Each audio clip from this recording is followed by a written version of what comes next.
संधि शब्द का अर्थ है मिलना या जुड़ना। जब दो शब्द आपस में मिलते हैं तो पहले शब्द के अंतिम वर्ण और दूसरे शब्द के पहले वर्ण के मेल से दोनों वर्णों में जो परिवर्तन होता है उसे संधि कहते हैं। संधि की परिभाषा की बात की जाए तो दो वर्णों के मेल से जो नया शब्द बनता है वह संधि कहलाता है। संधि द्वारा वर्णों के मेल से बने शब्दों को पुनः अलग अलग करके लिखने की प्रक्रिया को संधि विच्छेद कहा जाता है। पुस्तकालय शब्द का अगर संधि विच्छेद करेंगे तो पुस्तक धन आलय, और पुस्तक शब्द के आखिरी में क में अ का स्वर है और आलय के स्टार्टिंग में आ का स्वर है, तो अ धन आ इज इक्वल टू आ। तो अगला हमारा शब्द है दूसरा सूर्योदय। अगर सूर्योदय का हम संधि विच्छेद करेंगे तो देखिए सूर्य धन उदय, तो सूर्य उदय। अगर हम सूर्योदय का संधि करेंगे तो सूर्योदय, तो सूर्य के आखिरी में अ है और उ का स्टार्टिंग में उ है, तो अ प्लस उ इज इक्वल टू ओ।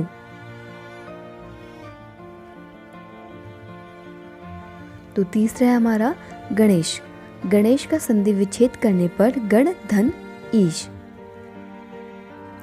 तो ड़ का आखिरी स्वर अ है और ई का स्टार्टिंग स्वर ई है, तो अ प्लस ई इक्वल टू ए। तो जिस प्रकार दो शब्दों के मेल को संधि कहते हैं उसी प्रकार इन शब्दों को पुनः अलग अलग करके लिखने की प्रक्रिया को संधि विच्छेद कहा जाता है। तो ये थी संधि और संधि विच्छेद की परिभाषा। अब हम बात करेंगे संधि के प्रकार की। तो संधि के 3 प्रकार होते हैं। पहला स्वर संधि, व्यंजन संधि और विसर्ग संधि।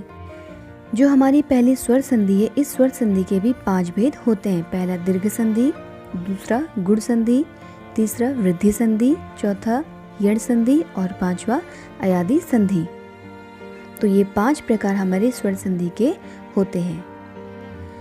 तो सबसे पहले हम बात करेंगे स्वर संधि के बारे में। जब स्वर का स्वर से मेल होने पर स्वर में जो बदलाव या परिवर्तन होता है उसे स्वर संधि कहा जाता है। तो स्वर संधि का पहला भेद है दीर्घ संधि और इसकी परिभाषा होती है अकः सवर्णे दीर्घः, अर्थात जब ह्रस्व या दीर्घ के बाद ह्रस्व या दीर्घ अ, ई, उ, री आते हैं तो दोनों मिलकर क्रमशः आ, ई, उ, री हो जाता है। तो उदाहरण देखिए अ धन अ बराबर आ, धर्म धन अर्थ बराबर धर्मार्थ। इसी प्रकार देखिए अ धन आ बराबर भी आ होता है। तो कुश धन आलय बराबर कुश धन आलय बराबर कुशालय। म का आखिरी अ और अ का शुरुआती अ बराबर आ, श का आखिरी अ और आ का शुरुआती आ बराबर आ। अगला देखिए आ धन आ बराबर आ, विद्या का आखिरी आ धन आलय का शुरुआती आ, तो विद्यालय।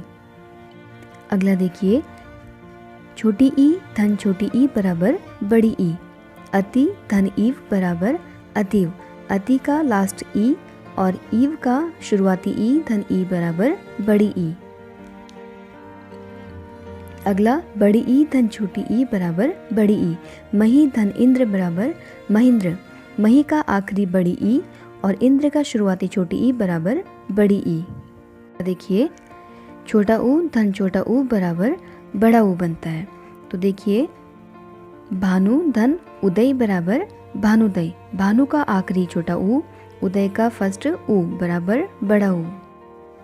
इसी प्रकार बड़ा ऊ धन बड़ा ऊ बराबर बड़ा ऊ, सरयू धन उर्मी बराबर सरयू में।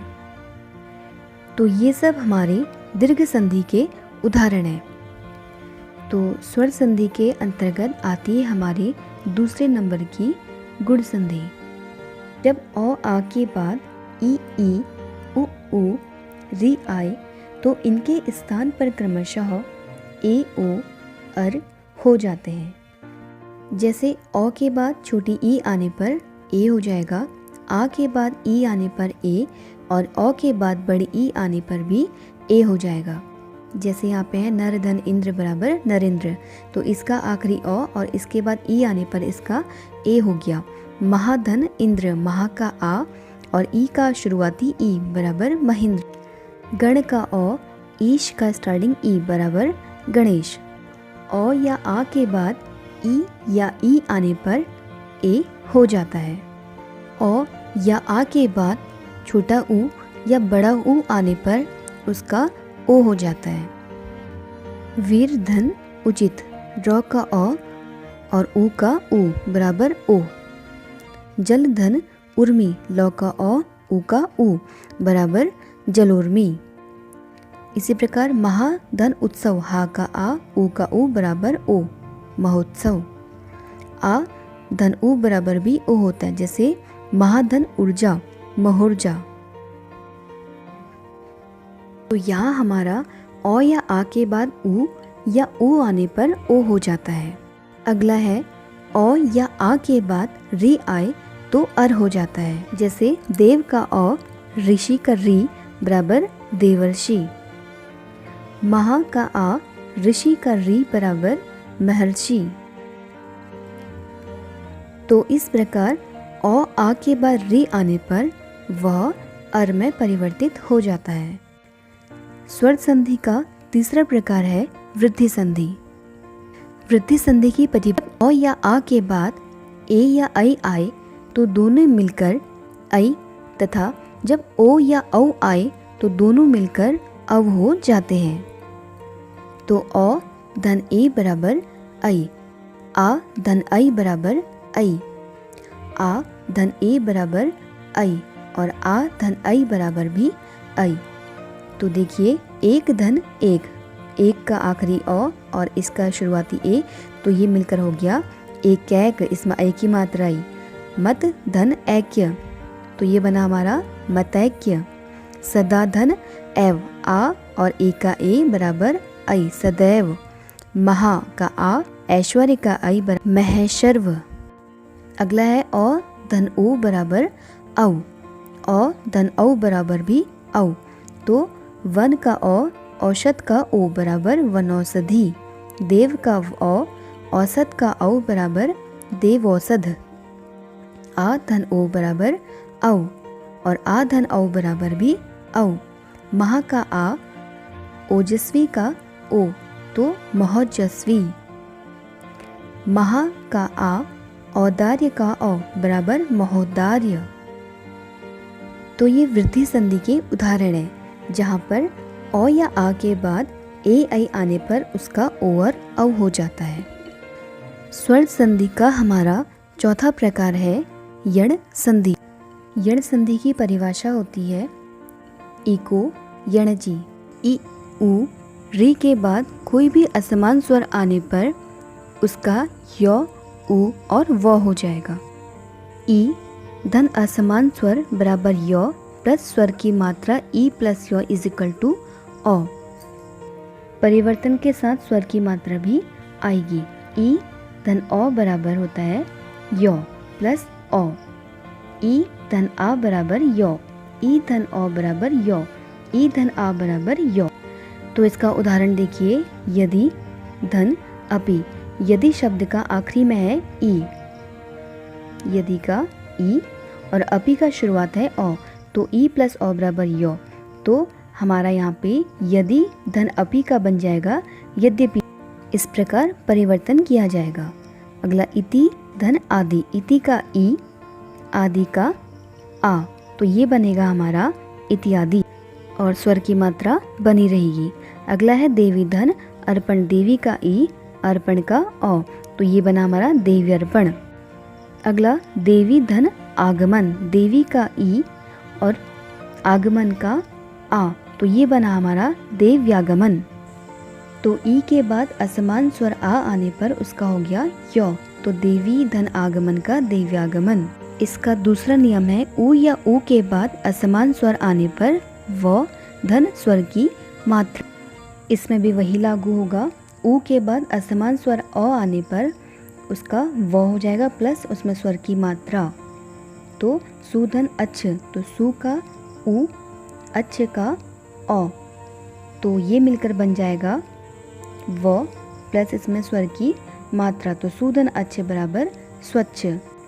इसमें उ के बाद औ असमान स्वर था तो इसका व बन गया। अगला है सुधन आगत, सु का उ, आगत का आ, तो ये हमारा वा में परिवर्तन हो जाएगा स्वागत। मातृधन अर्चना, मातृ का री, अर्चना का औ, तो ये हो जाएगा हमारा रोधन स्वर की मात्रा मातृर्चना। मातृधन आज्ञा, मातृ का री, आज्ञा का आ, तो ये बन जाएगा हमारा मात्राज्ञा। इस प्रकार यह यण संधि के उदाहरण है जिसमें ई, उ और री के बाद असमान स्वर आने पर य, व, री और स्वर की मात्रा होती है। स्वर संधि का पांचवा भेद होता है अयादि संधि। अयादि संधि की परिभाषा देखिए, जब ए के बाद असमान स्वर आने पर ए का ऐ हो जाता है, ऐ के बाद असमान स्वर आने पर ऐ का आय हो जाता है, ओ के बाद असमान स्वर आने पर ओ का अव तथा औ के बाद असमान स्वर आने पर औ का आव हो जाता है। पहला देखिए, ए धन असमान स्वर धन ऐ धन स्वर की मात्रा, तो ए के बाद असमान स्वर आएगा तो उसका ऐ हो जाएगा और उसमें स्वर की मात्रा आएगी, ऐ के साथ औ। तो ने धन अन, ने का ए, अन का औ, तो इसका हो जाएगा नयन, क्योंकि ए के बाद हमारा असमान स्वर औ था तो ऐ के साथ साथ स्वर की मात्रा। अगला है ऐ धन असमान स्वर बराबर आय प्लस स्वर की मात्रा, तो ऐ के बाद कोई भी असमान स्वर आएगा तो उसका यहाँ पे आय हो जाएगा और उसके साथ साथ उसमें स्वर की मात्रा लगेगी।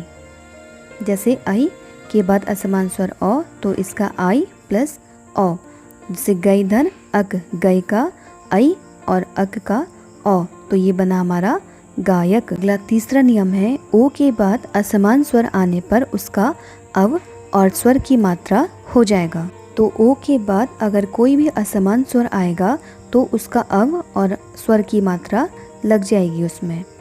तो पो धन अन, पो का ओ और अन का औ, तो ये बन गया हमारा पवन। चौथा नियम है, औ के बाद असमान स्वर आने पर आव और उसमें स्वर की मात्रा आ जाएगी, तो इसमें हमारा आव के साथ स्वर की मात्रा आएगी, जैसे पौधन अक, पौ का औ, अक का औ, तो ये बन गया हमारा पावक।